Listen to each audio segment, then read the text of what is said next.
बिस्मिल्लाहिर्रहमानिर्रहीम। अस्सलाम वालेकुम नाज़रीन, मैं हूँ आमशरी आरिफ हमीद भट्टी। आज मुख्तलिफ़ ख़बरों के साथ नाज़रीन, मैं ये हरगिज़ नहीं कहूँगा कि हुकूमत और इस्टेबलिशमेंट के अहम इदारों के दरमियान मामला तय हो गए हैं। ये तूल पकड़ते जा रहे हैं और इसमें वज़ीर आज़म पाकिस्तान के नादान दोस्तों ने बहुत ज़्यादा किरदार अदा किया है। इन्हें ऐसा नहीं करना चाहिए था।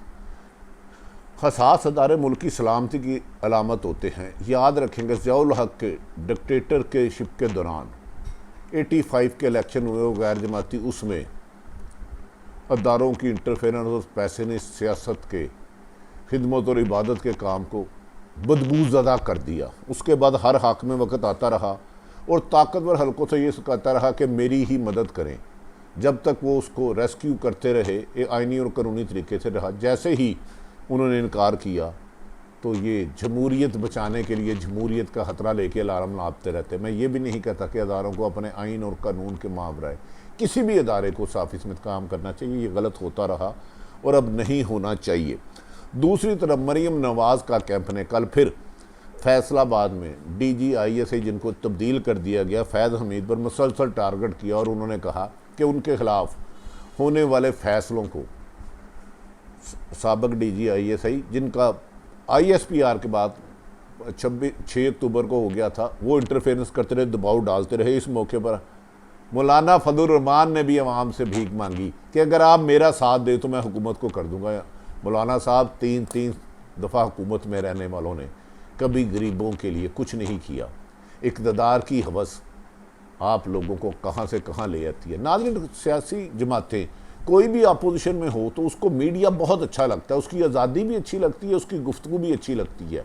वो जब इनकी कवरेज करता है, जैसे ही इक़्तिदार में आते हैं तो सहाफ़ियों पर पाबंदी लगा देते हैं। किसी को नौकरी से निकालना, किसी को गोली मरवाना, किसी पर फायर करना, किसी की मारपीट करना, किसी के दूसरे प्रोग्रामों में बंदी लगा देना, ये अरसा दराज से होता है और कमो बेशतर हर हुकूमत में होता है। कड़वा सच है, इसको तस्लीम कोई नहीं करता। जब तक इनके ज़ुबान बोलते रहे तो ये आपसे खुश है। जैसे ही हक़ाइक़ आप तक लाए, हर ताकतवर हुक्मरान कोई भी हो, मैं किसी एक की आज बात नहीं कर रहा, उस पर तनकीद करें तो कहते हैं ज़्यादती है, दूसरों पर करें तो उस वक़्त आपकी तारीफ़ें करते हैं।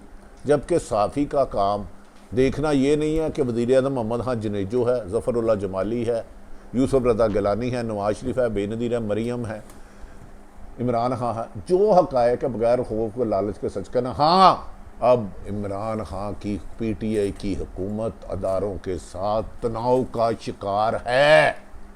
ये कड़वा सच है। नाज़रीन, क्या वजह है, ये तनाव हुआ क्यों? 2018 में चले जाते हैं, 25 जुलाई 2018 को एक इलेक्शन होता है, उसमें तमाम सियासी जमातें होती हैं। उससे पहले पीपल्स पार्टी के दौर में पीपल्स पार्टी के वज़ीर आज़म को नहल कर दिया जाता है सुप्रीम कोर्ट में, और नवाज शरीफ को भी नहल किया दिया जाता है। इलेक्शन बड़ा टफ मुकाबला होता है। कहा यह जाता है कि इमरान खान अक्सरियत से आगे, और सच भी यही है, लेकिन पंजाब में अक्सरियत नून लीग की होती है, उनकी 129 है और इनकी 123 होती हैं सीटें। हमारे कुछ दोस्त कहते हैं उस वक़्त ताकतवर हलकों ने इमरान खान को आउट ऑफ वे सपोर्ट दी। कुछ दोस्तों का कहना है अपोजिशन भी ये इल्ज़ाम लगाती है।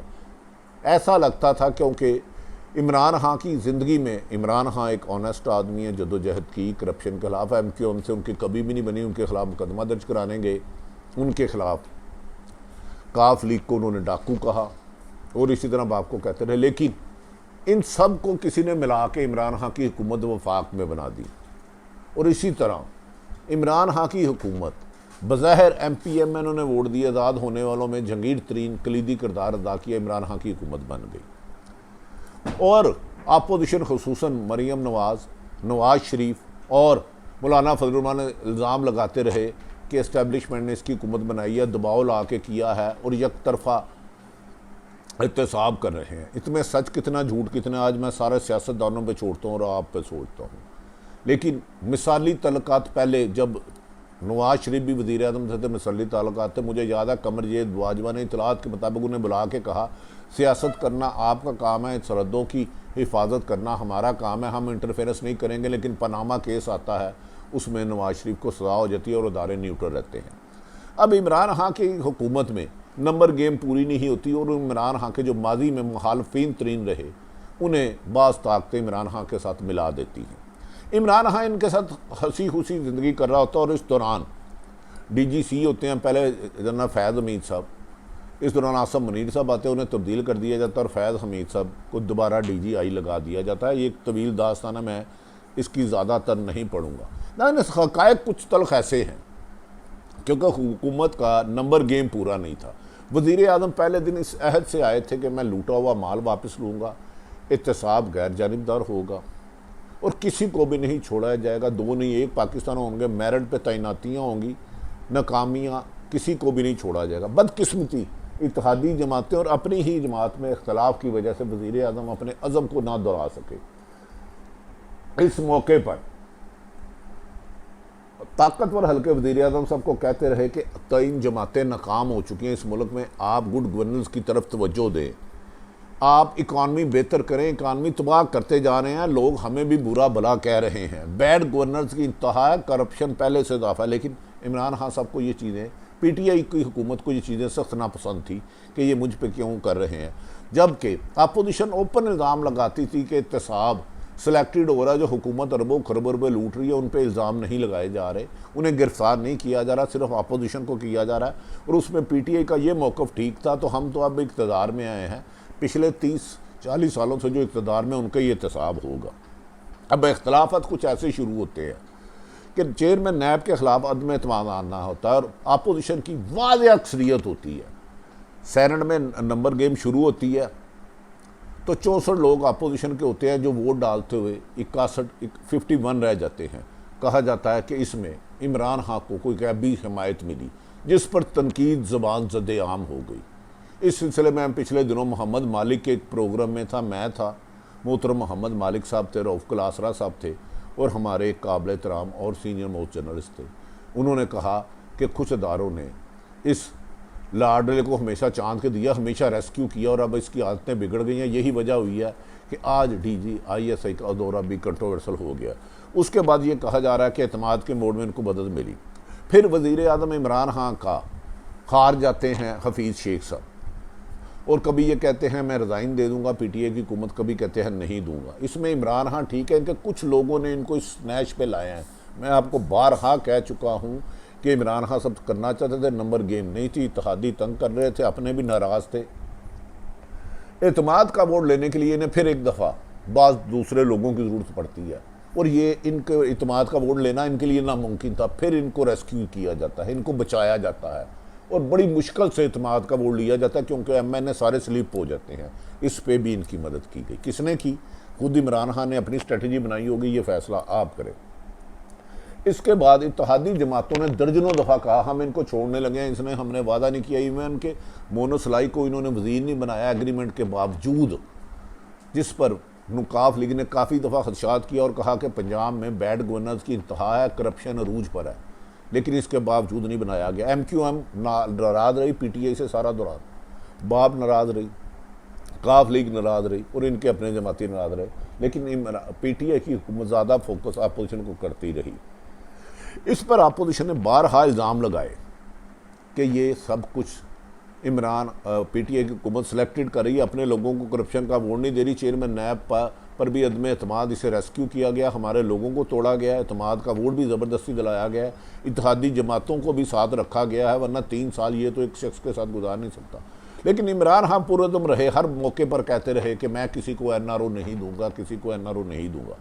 नाज़रीन, इन 3 मौक़ों पर जो चेयरमैन नैब इनका 101% हुकूमत का हार जाना था, इसको किसी न किसी ने बचाया। ये ज़रूर देखें, एतमाद का वोट लिया है, इसकी हिस्ट्री ज़रूर देखें, इत्तेहादियों को किसने इकट्ठा किया, इसकी हिस्ट्री ज़रूर देखें।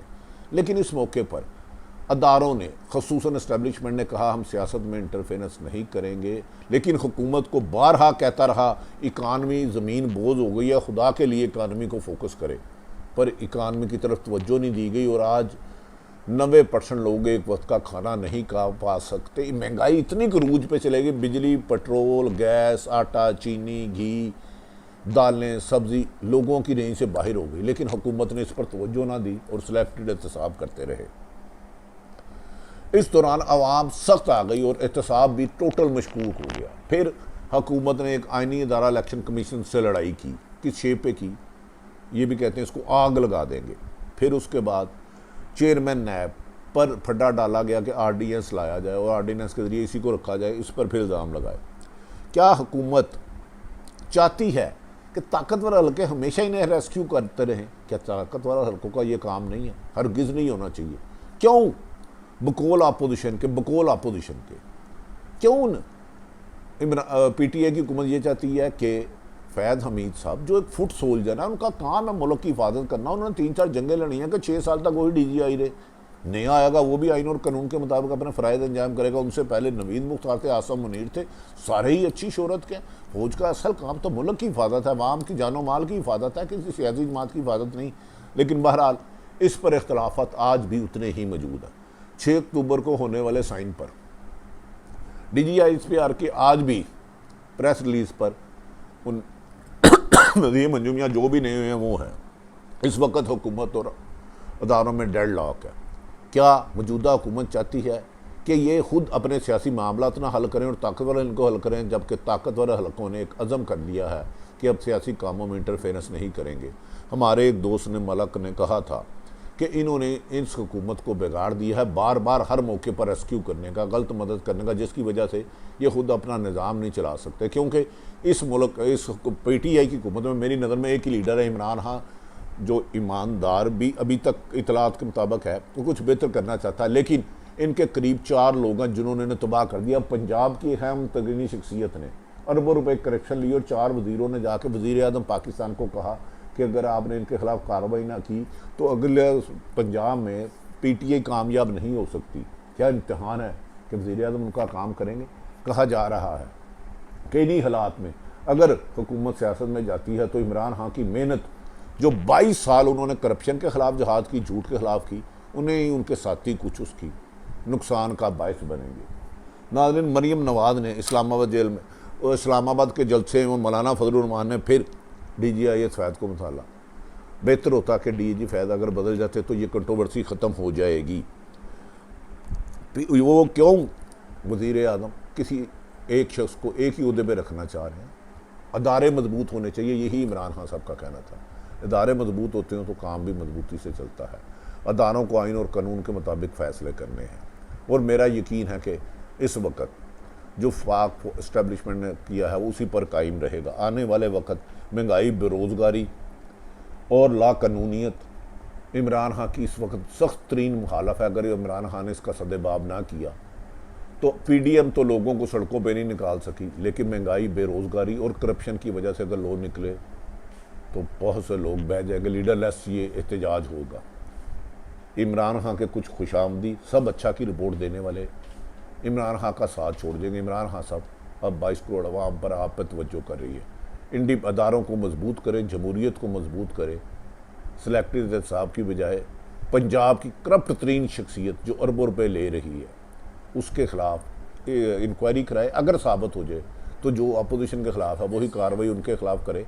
कुछ लोग PTI के अहम तरीन बात बता दूँ, नून लीग के साथ राब्ते में हैं जो इस वक्त अहम मुद्दों में है। कल क्या होगा आने वाली पेशरफ बताते रहेंगे। अगर इमरान खान कामयाब नहीं होते तो इस कौम की बड़ी बदकिस्मती होगी और कुछ शायद लोग ऐसे मुसल्लत आ जाए जिन्होंने माजी में 3-3 दफ़ा आवाम का खून और पसीना लूटा है। अब वज़ीर आज़म इमरान खान पर डिपेंड करता है कि वो वक्त के पुजारियों को साथ रखते हैं या करप्शन के ख़ात्मे के लिए आगे बढ़ते हैं और अदारों को उन्हीं की हदूद में रह के काम करते हैं और ख़ुद सियासी मामला सियासी तौर पर अदा करते हैं। याद रखें कि अफ़गानिस्तान और अमेरिका के ख़िलाफ़ इशू कोई हुकूमत नहीं ले सकती, ये इस्टेब्लिशमेंट का काम है। ISI को कैसे काउंटर करना है, अफ़गानिस्तान में कैसे काउंटर करना है, अमेरिका को क्या जवाब देना है, क्योंकि MI और ISI हमारे इदारे दुनिया के बेहतरीन अदारे हैं और उन्हें ही पता है कैसे टैकल करना है। इसका क्रेडिट यकीनन पाक फ़ौज को जाएगा। जिस तरह उन्होंने 20 साल अमेरिका को और भारत को अफ़गानिस्तान में नाकामी हुई, पाकिस्तान फ़ौज की स्ट्रेटेजी थी, उन्होंने अपने आप को बेहतर अंदाज में चलाया। पाकिस्तान जिंदाबाद।